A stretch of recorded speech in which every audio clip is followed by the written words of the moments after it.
Last week, I talked about Lamar Jackson and how he deserved that record-breaking contract that the Ravens gave him. My basis was that it's not easy to find yourself an NFL MVP quarterback. It's just not a simple thing to do. And one of the most common responses that you guys gave me was something along the lines of, well, what has he done in the playoffs? Which is a valid response when you're talking about someone like Daniel Jones or Ryan Tannehill. But what I'm going to talk to you guys about today isn't about either of those guys. It's not even about Lamar Jackson, really. It's about quarterbacks in general. The group of quarterbacks we've gotten to watch over the past 20 years has absolutely spoiled us. Tom Brady's achievements have made us numb, and Patrick Mahomes' ridiculously bright star has blinded us to what greatness actually looks like. There is a difference between greatness and transcendence. You literally cannot win as a quarterback or be considered great or superstar or whatever word you want to use in the minds of fans as a quarterback in the NFL unless you are all-time great or putting up what would be considered an all-time great career 20 years ago. We as NFL fans have had our expectations of quarterbacks ruined by the recent greatness of quarterbacks we have had the opportunity to watch. Since the year 2000, which you, the viewer, were likely born after that, if you're watching this, we have had the golden age of quarterbacks the last 23 years. We have had multiple great quarterbacks win multiple Super Bowls.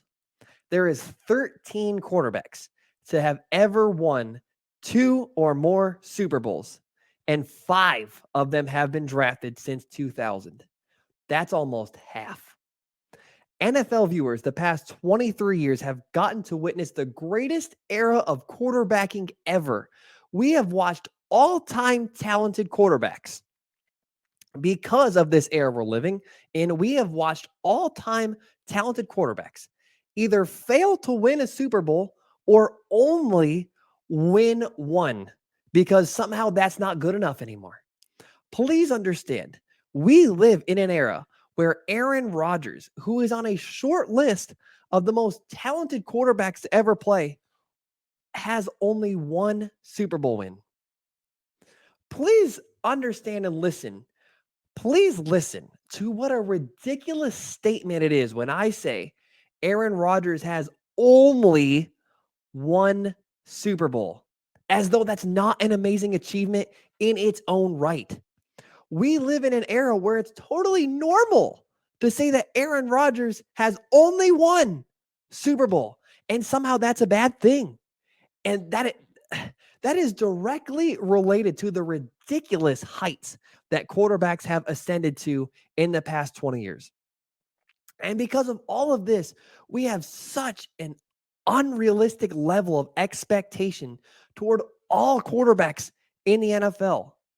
At this moment, we look at quarterbacks currently in the NFL like Lamar Jackson, who is one of only 2 players to ever be an undisputed MVP, and we act like he's second tier or trash because he hasn't won in the postseason. There's only ever been 57 NFL MVPs in 66 seasons out of an estimated 25,000 players to have ever played in the NFL. And somehow Lamar Jackson is second tier. And you want to say that Lamar Jackson doesn't deserve all that he gets because he doesn't have a Super Bowl win?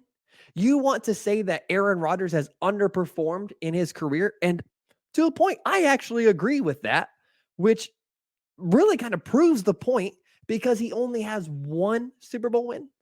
We want to diminish Cam Newton's accomplishments because he lost the one Super Bowl that he went to. It is silly. It is silly, the unrealistic type of expectations that we have for quarterbacks right now. This isn't even taking into account what you expect out of first and second year quarterbacks entering the NFL. They don't even get the chance to acclimate to the NFL anymore. They are expected to walk in and be great immediately because of guys like Patrick Mahomes, Justin Herbert, Andrew Luck, Joe Burrow. First and second year quarterbacks are expected to walk into the NFL, be great immediately. And then because of Brady and Mahomes, if they don't win multiple Super Bowls, you think they're garbage and you think they're overrated and you want to replace them. It's unbelievable what we expect these players to do and how we consider them failures if they aren't all-time great. Once again, you literally cannot win as a quarterback in the NFL right now unless you're all-time great or putting up what would be considered an all-time great career 15 years ago. We expect all of our guys to win multiple Super Bowls when there's only 13 players in 55 years since the merger that have done that. It's absolutely wild and unfair to all the guys that are playing the quarterback position, both past, present, and future. We all have to come back down to earth on this. It's just not fair.